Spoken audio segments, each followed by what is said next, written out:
오늘도 우리는 예배당에 모여서 가장 익숙한 예배를 드리고 있습니다. 우리는 정해진 시간에 예배 드리는 일을 반복하고 있습니다. 그런데 오늘만큼은 스스로들에게 한 번쯤 이런 질문을 던져보시면 좋겠습니다. 나의 예배는 정말 안전합니까? 여러분들의 예배는 안전합니까? 왜냐하면 겉으로는 아무 문제 없어 보이지만 여전히 우리의 예배가 생명력은 갖고 있는지, 문제는 없는지 확인해야 할 필요가 있기 때문입니다. 세상에는 겉모습은 멀쩡하지만 내부 구조에 문제가 있어서 결국 무너지는 건물이나 다리가 참 많습니다. 외형은 번쩍이지만 기초가 약하고 속이 비어 있으면 결국은 무너지고 맙니다.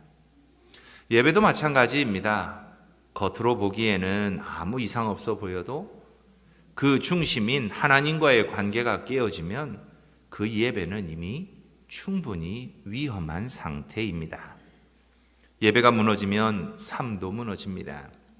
우리의 모든 삶은 하나님과의 관계, 곧 그분의 약속 위에 세워져 있기 때문입니다. 그래서 우리는 예배를 드리고 있다고 쉽게 말하지만 정작 그 예배 안에 하나님이 정말 계신지 한 번쯤 살펴보아야 합니다. 예배는 시간을 보내는 행위가 아닙니다. 하나님께 자신의 전 존재를 드려야 하는 시간입니다. 예배는 가장 귀한 분 앞에 엎드리는 것입니다. 성경에서 예배를 뜻하는 단어들은 모두 한 가지 공통점을 갖고 있습니다. 그것은 바로 엎드림과 가치의 고백입니다. 예배를 표현하는 히브리어 샤하는 몸을 굽혀 엎드리다라는 뜻으로 하나님 앞에 자신을 온전히 복종하는 행위를 말하고 있습니다.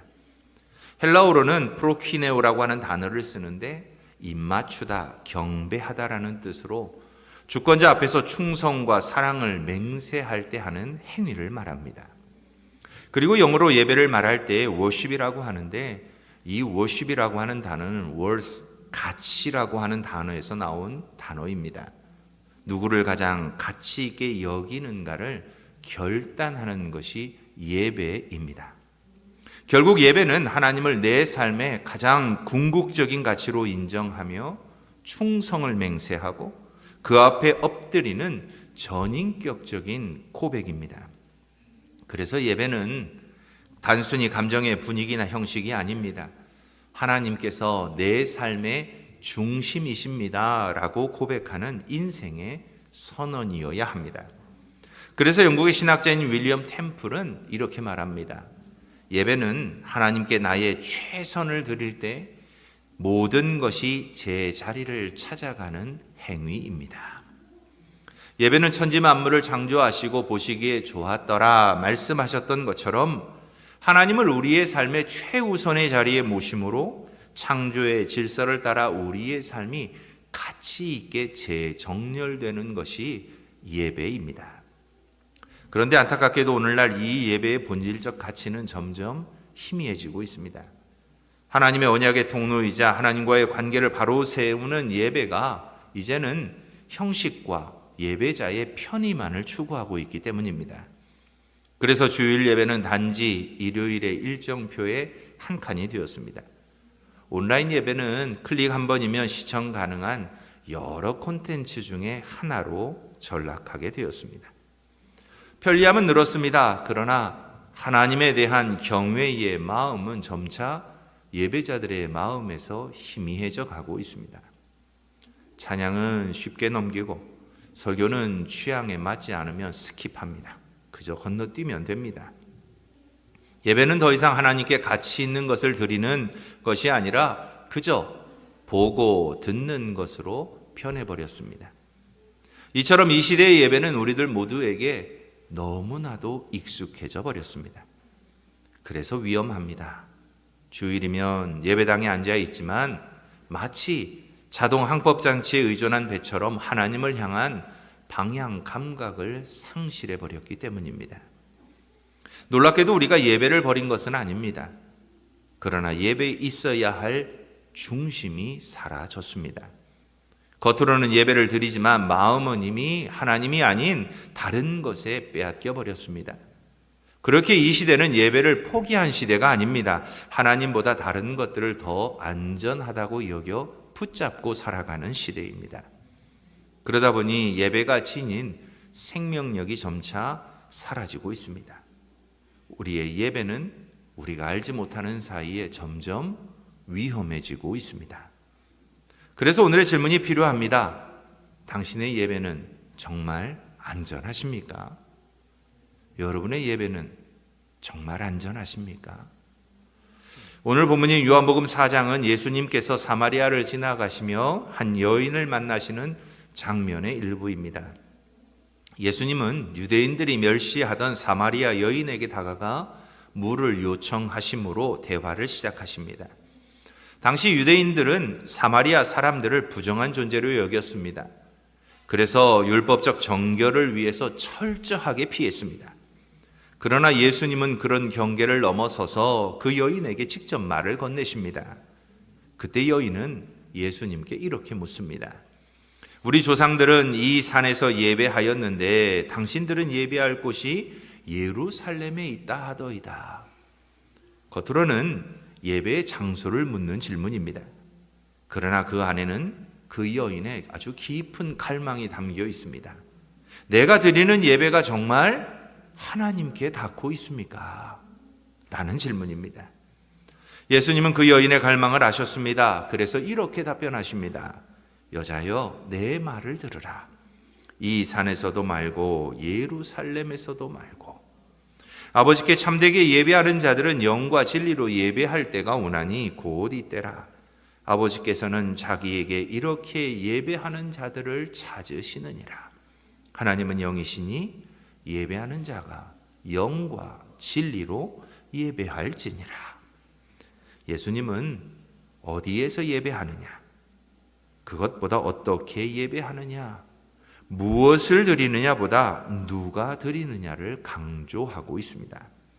그래서 하나님께서 참된 예배자를 찾고 계신다고 말씀하십니다. 그렇다면 이 시대에 하나님께서 찾고 있는 참된 예배자는 어떤 사람일까요? 그리고 참된 예배로 우리가 드려야 할 예배는 도대체 어떤 예배일까요? 오늘 하나님의 말씀을 통해 하나님의 음성을 함께 듣고자 합니다. 먼저 하나님을 예배한다는 것은 참된 예배자가 되어 영과 진리로 하나님을 만나는 것입니다. 예수님께서 사마리아 여인에게 하신 말씀 속에 예배의 본질이 담겨 있었습니다. 아버지께 참되게 예배하는 자들은 영과 진리로 예배할 때가 올 것이다. 예수님께서는 장소나 형식이 아닌 어떤 존재가 어떤 마음으로 하나님께 예배를 드려야 하는지를 말씀하고 계십니다. 왜냐하면 우리의 예배는 단순한 종교 행위가 아닙니다. 살아계신 하나님을 실제로 만나야 하는 인격적인 사건이어야 합니다. 그래서 예수님께서 말씀하신 것처럼 우리의 예배는 영과 진리로 드려져야 합니다. 먼저 영으로 예배한다는 것, 그것은 성령 안에서 우리의 영이 깨어나 하나님께 반응하는 예배가 되어야 한다는 것을 의미합니다. 영은 단지 우리의 감정이나 내면의 기분을 말하지 않습니다. 성경에서 영이라고 하는 이 단어는 성령 하나님의 생명력으로 살아난 인간의 영을 말하고 있습니다. 그래서 영으로 예배한다는 말은 감정적으로 뜨겁게 예배하는 것이 아니라 성령이 우리의 마음을 깨워서 하나님께 반응하게 하시는 예배를 말합니다. 그래서 참된 예배자는 그 무엇보다도 먼저 성령의 임재를 사모합니다. 분위기의 감동보다 하나님의 음성을 듣고자 합니다. 예배의 주도권이 인간의 감흥이 아니라 성령의 역사에 있음을 믿기 때문입니다. 사무엘서 3장을 보면 하나님의 부르심을 받는 어린 사무엘에 대한 이야기가 기록되어 있습니다. 어린 사무엘은 거룩한 성막 안에 있었습니다. 그러나 처음에는 자신을 부르시는 하나님의 음성을 알아듣지 못합니다. 장소는 거룩했지만 마음은 아직 영적으로 깨어있지 않았기 때문입니다. 그러나 당시 제사장이었던 엘리의 가르침을 따라 여호와여 말씀하옵소서, 주의 종이 듣겠나이다 라고 고백하며 겸손하게 하나님의 음성을 듣고자 했을 때 비로소 그는 하나님을 만나고 하나님의 음성을 깨닫게 됩니다. 이처럼 영으로 예배한다는 것은 내 영이 성령의 부르심에 깨어서 하나님의 말씀에 응답하게 되는 것을 말합니다. 그래서 예배는 하나님의 음성을 사모하며 내가 듣겠나이다 라고 고백하는 자리가 되어야 합니다. 내 영이 성령 하나님에 의해 새롭게 창조되고 깨어나는 그 자리가 바로 우리의 예배의 자리가 되어야 합니다. 하나님은 오늘도 영과 진리로 예배하는 예배자를 찾고 계십니다. 이런 마음으로 성령의 음성을 듣고자 애쓰며 노력하며 기도하는 가운데 하나님의 음성을 들을 수 있는 저와 여러분들이 다 되었으면 좋겠습니다. 또한 진리로 예배한다는 것은 말씀으로 계시된 하나님을 경배하는 예배를 말합니다. 진리는 단순히 옳은 지식이 아닙니다. 이 단어의 원래 의미는 가려지지 않은 것, 드러난 실제를 진리라고 말합니다. 원래는 가려져서 보이지 않았고 알 수 없었던 것이 이제 덮었던 것이 벗겨지고 자신을 드러내므로 알 수 있게 된 것이 진리입니다. 이것은 요한은 보다 쉽게 우리에게 설명해 줍니다. 하나님께서 자신을 실제로 드러내심으로 우리의 눈에 보이고 들리고 느껴지게 하셨는데 그것이 바로 말씀이라는 것입니다. 곧 예수님이라는 것입니다. 그래서 말씀이 육신이 되어 우리 가운데 오셔서 스스로 자신을 내가 곧 진리라고 선포하셨습니다. 따라서 진리로 예배한다는 것은 나의 감정이나 취향에 맞는 하나님이 아니라 성경을 통해 계시된 참 하나님을 있는 그대로 예배하는 것을 말합니다. 진리로 하나님을 예배하는 것이 중요한 이유가 있습니다. 인간은 본능적으로 내가 원하는 하나님을 만들고자 합니다. 인간이 만든 모든 종교의 신은 자신의 삶에 유익이 되도록 창조된 신입니다. 이처럼 하나님을 예배한다고 하면서도 우리는 내 삶을 편안하게 해주는 하나님, 내 계획을 축복해 주시는 하나님만을 원합니다. 하지만 이것은 바른 신앙이 아닙니다. 자기 만족, 자기 유익을 위한 또 하나의 우상 숭배입니다. 그래서 진리로 예배하는 사람은 자신이 만든 하나님이 아니라 자신이 원하는 하나님이 아니라 하나님의 말씀 속에서 스스로를 계시함으로 보여주신 그대로의 하나님께 순종하며 엎드리는 것을 말합니다. 레위기 10장을 보면 아주 슬픈 하나의 사건을 다루고 있습니다. 바로 아론의 아들이었던 나답과 아비후의 이야기입니다. 하나님을 섬기도록 세워진 제사장들은 하나님께서 정하신 방식에 따라 하나님께 제사를 드려야 했습니다. 성소에 드려야 하는 떡과 불도 하나님께서 정하신 방법대로 해야만 했습니다. 그런데 아론의 두 아들이 다른 불을 하나님께 드렸습니다. 겉으로 보기에는 경건하고 열정적인 제사였을지 모르지만 하나님이 명령하지 않으신 방식이었습니다. 결국 그들은 그 자리에서 죽음을 맞이합니다. 그리고 성경은 이렇게 선포합니다. 이는 여호와께서 명령하지 아니하신 것이라. 겉모양은 예배였습니다. 그러나 진리가 없는 예배는 이처럼 안 드린 것보다 못한 것이 되어버렸습니다. 왜냐하면 하나님은 뜨겁고 열정적인 예배가 아니라 진리 위에 선 예배를 받으시기 때문입니다. 그래서 영 없는 진리는 형식이 되고 진리 없는 영은 방종이 됩니다. 그래서 예수님은 이 둘을 결코 분리하지 않으십니다. 그래서 우리에게 주님은 영과 진리로 하나님을 예배하라고 말씀하고 계십니다. 초대교회 성도들에게는 성전도 악기도 마이크도 없었습니다. 그들은 로마의 박해를 위해 카타콤이라고 하는 어두운 지하로 숨어들었습니다. 이 카타콤이라는 곳은 사실 로마 사람들의 묘지였습니다. 개미굴과 같이 좁은 통로 곳곳에는 썩어가는 송장들이 있었고, 통로마다 로마의 군인들이 지키고 있어 이곳에 숨어든 그리스도인들은 아주 늦은 밤이 되어야 겨우 하늘을 향해 열려진 틈으로 달빛을 볼 수 있었습니다. 그러나 그들은 이 지하 깊은 곳에 만들어진 작은 공간들에 모여 매일같이 숨죽여 하나님을 찬송하고 예배했습니다. 떨리는 손으로 빵을 떼며 이렇게 고백을 남깁니다. 우리는 예배하지 않으면 살 수 없다. 그들의 고백이 아직도 카타콤 곳곳에 벽에 깊이 새겨져 있습니다. 그들이 드렸던 그 예배에는 성령의 인도하심이 있었고 그 중심에는 말씀 위에 선 진리가 있었습니다. 그래서 어떤 박해 속에서도 그들의 예배는 타오르는 불처럼 결코 꺼지지 않았습니다. 예배는 이처럼 어디에서가 아니라 무엇으로 예배하느냐가 더 중요합니다.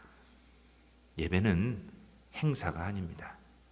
예배는 하나님과의 인격적 만남이어야 합니다. 사랑하는 성도 여러분, 예배는 우리가 하나님에 대해 배우는 시간이 아닙니다. 예배는 하나님을 만나야 하는 시간입니다. 성령 안에서 살아 움직이는 심령으로 말씀을 통해 자신을 드러내시는 진리의 하나님 앞에 서서 우리가 하나님을 인격적으로 만나야만 합니다. 그래서 예배는 보는 것이 아니라 만나는 것이고, 참석하는 것이 아니라 예배자를 찾으시는 하나님의 부르심에 응답하는 행위입니다. 때로는 그 만남 속에서 우리의 죄가 드러나 고통스러울 수도 있고 수치스러울 수도 있습니다. 그러나 하나님과의 만남은 결국 우리의 모든 죄가 용서되고 상처가 치유되고 하나님을 향한 사랑이 새롭게 타오르게 될 것입니다. 이것이 우리가 드려야 할 영과 진리의 예배입니다. 성령 안에서 깨어 말씀 위에 서서 하나님을 실제로 만나는 영과 진리의 예배, 그때야 비로소 하나님은 그 예배를 받으실 뿐만 아니라 그 예배자를 찾으십니다. 이렇게 영과 진리로 하나님을 만나는 예배자로 언제나 예배의 자리에 설 수 있는 저와 여러분들이 다 되시기를 주님의 이름으로 축원합니다. 우리가 앞서 살펴본 것처럼 예배는 성령 안에서 계시된 하나님을 실제로 만나는 자리입니다. 그런데 진짜 예배는 그 자리에서 끝나지 않습니다. 하나님을 만난 사람은 반드시 그 만남의 흔적을 가지고 세상으로 나아가야 하기 때문입니다. 하나님과의 만남이 아무리 행복하고 좋아도 그 자리에만 머물 수는 없습니다. 그래서 예배당 안에서의 하나님과의 만남이 예배당 밖에서의 삶으로 이어질 때, 그때 비로소 하나님이 기뻐하시는 참된 예배자가 될 수 있습니다. 하나님께서 찾으시는 예배자는 완벽한 사람이 아닙니다. 그분 앞에 서기를 포기하지 않는 사람, 매일매일의 삶 속에서 하나님께 순종하며 자신을 끊임없이 하나님께 드리고자 하는 사람입니다. 그래서 예수님께서는 이렇게 말씀하셨습니다. 아버지께서는 자기에게 이렇게 예배하는 자들을 찾으시느니라. 이 말씀 속에는 중요한 진리가 있습니다. 예배자는 저절로 만들어지지 않는다는 것입니다. 하나님은 예배의 형식을 갖춘 사람이 아니라 삶 전체로 하나님께 응답하는 사람, 즉 예배 시간이 아니라 존재 자체를 하나님께 드리는 사람을 찾고 계십니다. 그래서 예배는 시간이 아닌 정체성이라고 말할 수 있습니다. 많은 사람들에게 예배는 주일에 1시간에 불과합니다. 그러나 사도 바울은 로마서 12장 1절에서 우리에게 이렇게 가르치고 있습니다. 너희 몸을 하나님이 기뻐하시는 거룩한 산 제물로 드리라. 이는 너희가 드릴 영적 예배니라.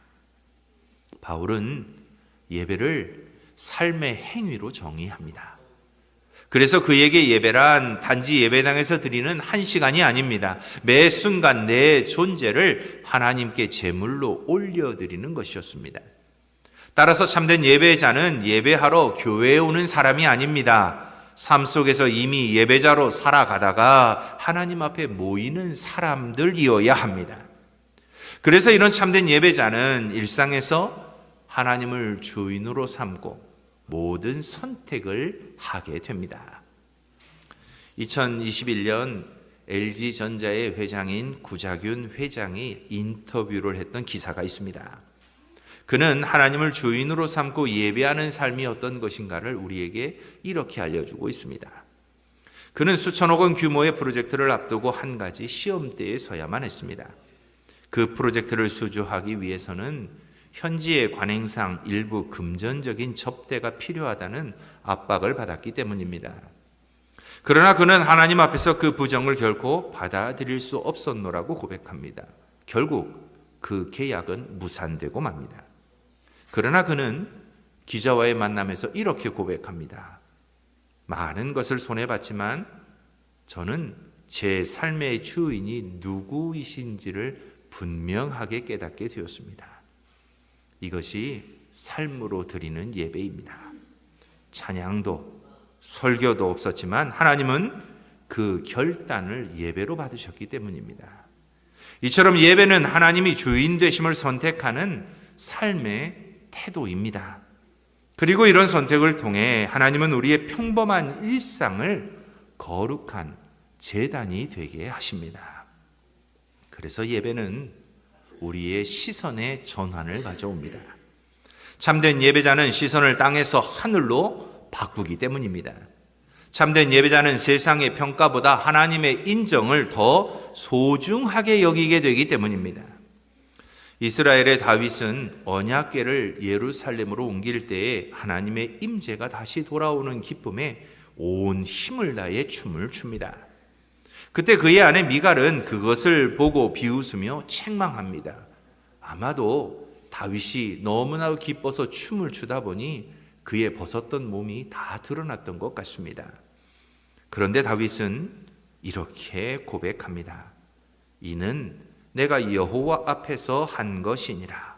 내가 여호와 앞에서 뛰놀리라. 그의 기쁨은 사람들의 박수에 있지 않았습니다. 하나님이 나를 보고 계신다는 확신이 다윗의 기쁨이었습니다. 이처럼 참된 예배자는 사람의 시선을 두려워하지 않습니다. 그의 눈은 하늘을 향하고 그의 귀는 오직 하나님의 음성에만 열려 있기 때문입니다. 이런 사람은 세상 속에서도 하나님께서 인도하시는 방향을 따라 걷게 됩니다. 하늘의 시선이 고정되니 예배가 감정이 아니라 책임이 됩니다. 놀랍게도 우리의 감정에 따라 우리의 예배가 좌지우지 될 때가 있습니다. 감정이 좋으면 예배도 은혜롭다고 말합니다. 감정이 불편하면 예배가 은혜가 없다고 말하곤 합니다. 그런데 예배는 우리의 감정이 좋을 때만 드리는 것이 아닙니다.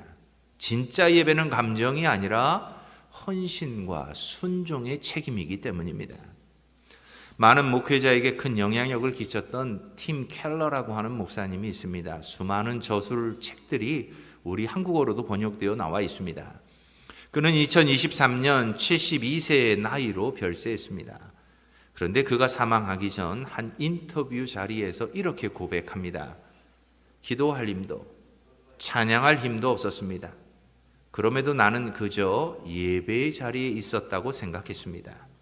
그런데 시간이 지나고 보니 내가 하나님을 붙든 것이 아니라 하나님께서 그 예배 자리에서 계속해서 나를 붙들고 계셨습니다. 이 고백은 왜 예배가 감정이 아닌 헌신과 순종의 책임인지를 우리에게 말해줍니다. 예배는 내가 하나님께 무엇인가를 드리는 시간이 아니라 하나님께서 나를 붙드시는 시간이기 때문입니다. 그래서 참된 예배자는 상황이 무너져도 예배의 자리가 무너지지 않습니다. 아플 때에도 외로울 때에도 손해를 볼 때에도 여전히 하나님 앞에 무릎을 꿇게 됩니다. 예배가 감정이 아닌 하나님을 향한 예배자의 책임이라는 것을 알기 때문입니다. 이처럼 예배는 우리의 권리가 아니라 하나님의 부르심입니다. 하나님은 너의 전 존재로 나를 사랑하라 하시며 우리를 예배의 자리로 초대하셨습니다. 그래서 하나님이 찾으시는 예배자는 완벽하지 않아도 됩니다. 오히려 자신의 삶을 제단 위에 올릴 준비가 되어 있는 사람, 일상에서도 하나님을 영화롭게 하고자 하는 사람이면 됩니다. 그런 사람이 하나님이 찾고 계시는 참된 예배자입니다. 사람의 시선보다 하나님의 기쁨을 선택하고 감정보다 순종을 선택하고 주일의 감격을 월요일의 삶으로 이어가려는 사람, 그가 바로 하나님이 찾으시는 참된 예배자인 것입니다. 오늘 이 시간 우리들 모두가 이런 참된 예배자로 세워지기를 소망합니다. 우리의 예배가 오늘의 이 자리를 넘어 내 삶 전체가 주님을 향한 예배가 되고 하나님을 향한 참된 예배자로 세워지길 소망합니다. 참된 예배자를 찾으시는 하나님의 부르심에 바르게 응답함으로 매일매일의 삶에서 하나님의 새 역사를 경험하고 우리의 삶을 새롭게 만들어 가시는 하나님의 놀라운 은혜를 경험하기를 주님의 이름으로 축원합니다. 그런데 예배가 회복되고 우리가 참된 예배자가 되어야 하는 분명한 이유가 있습니다. 우리가 참된 예배자가 되어 하나님을 향한 우리의 예배가 회복되면 사람의 영혼이 살아나고 교회가 생명력으로 회복되기 때문입니다. 성경과 교회의 역사를 살펴보면 변하지 않는 한 가지 중요한 원리가 있습니다. 예배가 무너지면 신앙도 무너지고 예배가 회복되면 삶과 공동체도 회복된다는 것입니다. 그래서 우리 교회가 그리스도 안에서 새 역사를 이루어가는 교회가 되고자 한다면 우리의 예배가 회복되어야 합니다.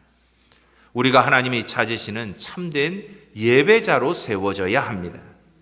이 시대의 교회와 성도의 회복은 오직 참된 예배를 통해서만 이루어지기 때문입니다. 하나님은 언제나 예배의 자리에서 새로운 역사를 위한 회복을 시작하셨습니다. 왜냐하면 성경이 말하는 회복의 본질은 관계의 회복이기 때문입니다. 성경에서 말하는 회복은 단지 우리의 상황이 조금 나아지는 것을 말하지 않습니다. 회복은 하나님과의 관계가 올바르게 세워지는 것을 말합니다. 제 자리를 찾는 것을 말합니다. 하나님이 다시 중심에 서시고 인간은 피조물로서 그분 앞에 겸손히 서게 되는 것이 진정한 회복입니다. 그래서 성경을 보면 개인의 회복이든 공동체의 회복이든 심지어 한 나라의 회복까지도 언제나 그 출발점은 예배의 회복에 있었습니다. 왜냐하면 예배는 단순한 종교 행위가 아니라 하나님과 인간의 관계가 다시 바르게 정렬되는 행위이기 때문입니다. 관계가 무너지면 삶이 흔들리고 관계가 회복되면 모든 질서는 다시 세워지게 되어 있습니다. 예배는 그 관계의 회복의 현장입니다. 역대하 29장에 등장하는 히스기야 왕의 시대는 흥왕했지만 한편으로 종교적으로는 참 어렵고 힘든 시기였습니다. 그 시기의 문제의 본질을 성경은 우리에게 이렇게 말해줍니다.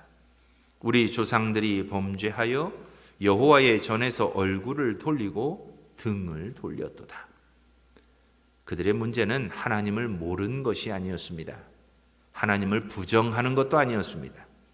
문제는 하나님을 삶의 중심에서, 예배의 중심에서 밀어낸 것이었습니다. 그래서 히스기야는 개혁을 시작하며 군사를 먼저 정비하지 않습니다. 행정 조직을 먼저 세우지도 않습니다. 외교 전략을 수정하는 것도 아니었습니다. 성경은 그의 첫걸음을 이렇게 기록합니다. 히스기야가 여호와의 전의 문들을 열고 수리하였다. 히스기야가 가장 먼저 회복한 것은 국가의 시스템이 아니라 예배의 문이었습니다. 닫혀있던 성전의 문, 방치되었던 예배의 자리를 다시 여는 것이었습니다. 그리고 거기서 하나님의 새 역사가 시작됩니다. 이것이 성경이 우리에게 반복해서 가르치고 있는 회복의 원리입니다. 하나님의 새 역사를 위한 회복은 언제나 닫혀있던 예배의 문이 다시 열릴 때에 시작되었습니다.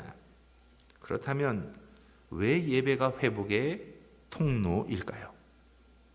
그 이유는 아주 단순합니다. 예배 안에는 하나님 나라의 질서를 다시 세우는 세 가지의 중요한 축이 있기 때문에 그렇습니다. 먼저 예배는 하나님을 다시 중심에 세웁니다. 예배가 무너지면 인간의 생각과 계산이 중심이 됩니다. 그러나 예배가 회복되면 우리 모든 시선과 판단의 기준이 다시 하나님을 향하게 됩니다. 그래서 예배가 회복되면 하나님이 누구이신가를 생각하게 되고 우리의 삶의 출발점이 되게 되어 있습니다. 그래서 예배는 하나님을 삶의 중심에 세우는 일이기에 하나님과의 관계가 회복됩니다. 두 번째로 예배는 인간을 자신이 있어야 할 자리로 돌려놓습니다. 예배 속에서 우리는 주인이 아니라 피조물임을 고백하게 됩니다. 내 힘으로 내 능력으로 사는 인생이 아니라 하나님의 공로로 하나님의 은혜로 살아가는 존재인 것을 배우게 됩니다. 그래서 우리가 가졌던 교만은 낮아지고 겸손이 회복됩니다. 그래서 예배는 우리가 있어야 할 자리로 다시 되돌려 놓는 행위이기에 하나님과의 바른 관계가 회복됩니다. 마지막으로 예배는 막혀있던 은혜의 통로를 다시 여는 길입니다. 하나님이 중심에 서실 때 그분의 은혜는 막히지 않고 흘러가게 됩니다. 닫혀있던 통로가 엮이고 열리고 말씀이 살아 움직이기 시작합니다.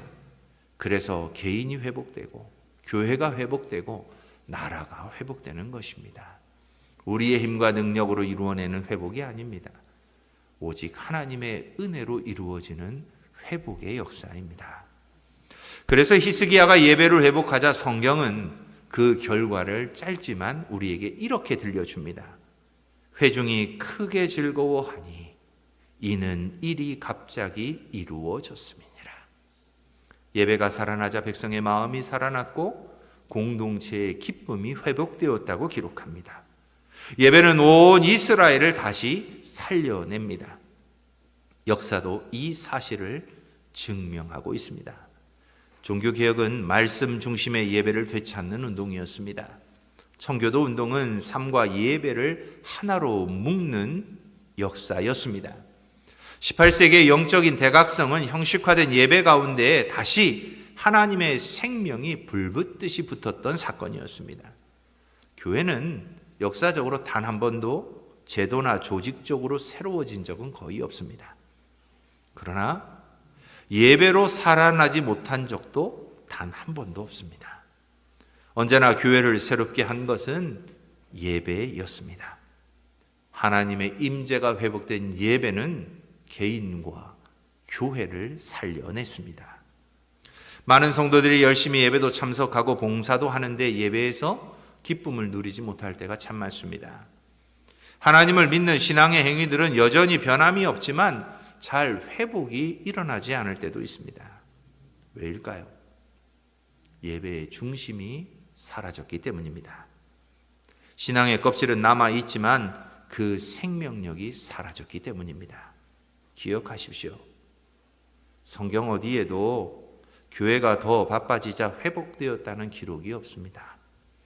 언제나 하나님이 일을 시작하신 곳은 무릎이 다시 꿇려 있던 자리, 하나님을 중심에 모시는 예배의 자리였습니다.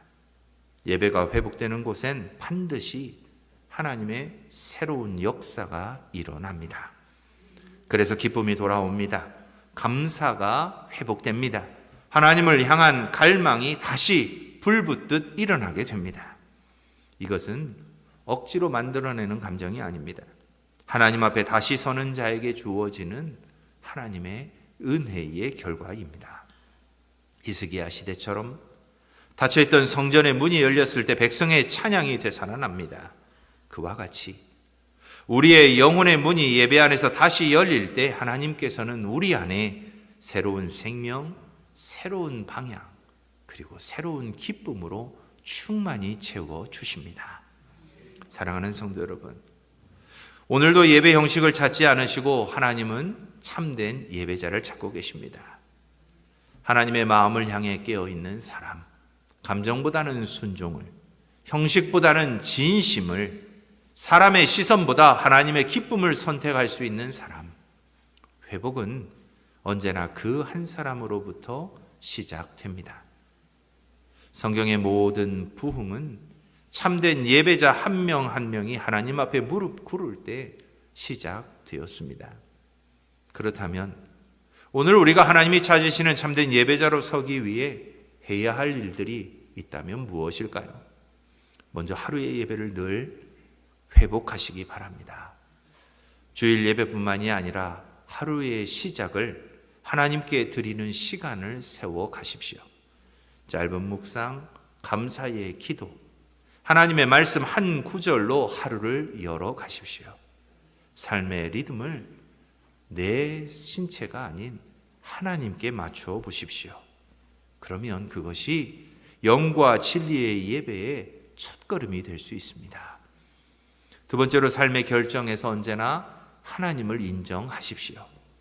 중요한 선택의 순간마다 이 결정이 하나님에게 기쁨이 되는가를 꼭 물어보십시오. 그 한 문장이 삶의 예배를 세우게 될 것입니다. 정직함을 택할 때, 용서를 택할 때 하나님은 그 결정을 우리가 삶으로 드리는 예배로 받으십니다. 세 번째로 감정보다는 순종을 택하십시오. 예배는 감정이 좋을 때만 드리는 행위가 아닙니다. 마음이 메말라 있어도 말씀 앞에 자리를 지키는 것이 참된 예배자입니다.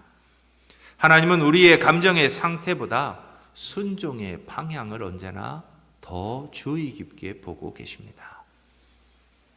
감정보다는 하나님의 이끌림에 늘 순종할 수 있는 여러분들이 되시기 바랍니다. 네 번째로 관계의 자리를 예배의 자리로 만들어 가십시오. 예배는 개인적인 경험을 넘어 관계로 확장되게 됩니다. 가정에서, 일터에서, 공동체 안에서 하나님의 마음으로 사람을 대하는 것이 또 하나의 우리가 드려야 할 예배입니다. 용서가 어려운 자리, 섬김이 부담스러운 자리에서도 여호와 앞에서처럼 행동할 때 그 행위는 곧 예배가 됩니다. 마지막으로 공동체의 예배를 소중하게 여기실 수 있기를 바랍니다. 예배는 혼자가 아니라 함께 드림으로 온전해집니다. 온라인의 편리함보다 함께 드린다는 거룩한 힘을 늘 기억하실 수 있기를 바랍니다. 누군가의 찬양, 다른 이의 눈물, 함께 드리는 기도가 우리를 세우고 교회를 세워가게 될 것입니다. 하나님께서 찾으시는 예배자는 완벽한 예배자가 아닙니다. 그분 앞에 서기를 포기하지 않는 사람, 하루의 순간과 삶의 선택을 하나님께 드리기로 결단한 사람입니다. 오늘 우리의 예배가 형식 속에 갇힌 예배가 아니라 우리의 삶을 새롭게 하는 예배가 되기를 축원합니다. 예배당에 참석하는 사람이 아니라 삶의 모든 자리에서 서서 하나님을 높이고 찬양하고 경배하는 참된 예배자로 살아가시기 바랍니다. 예배가 살아나야 믿음이 삽니다. 예배자가 바로 서야 교회가 바로 세워집니다. 그러므로 오늘 이 시간 주님, 저를 하나님이 찾으시는 예배자로 세워주십시오. 내 예배를 넘어 내 삶 전체가 주님을 향한 예배가 되게 해주십시오 라고 고백할 수 있는 저와 여러분들이 될 수 있기를 소망합니다. 그리고 이제 하나님께 나아가는 모든 걸음과 호흡이 예배가 되기를 축복합니다. 여러분의 가정이 예배의 자리로, 여러분의 일터가 하나님의 임재의 현장으로 변하기를 축원합니다. 하나님께서 오늘 바로 여러분의 예배를 통해 이 땅에 무너진 예배를 다시 세워가실 것입니다. 참된 예배자가 되어 이런 놀라운 은혜를 누리는 저와 모든 세길교회 성도님들이 다 되시기를 주님의 이름으로 축원합니다.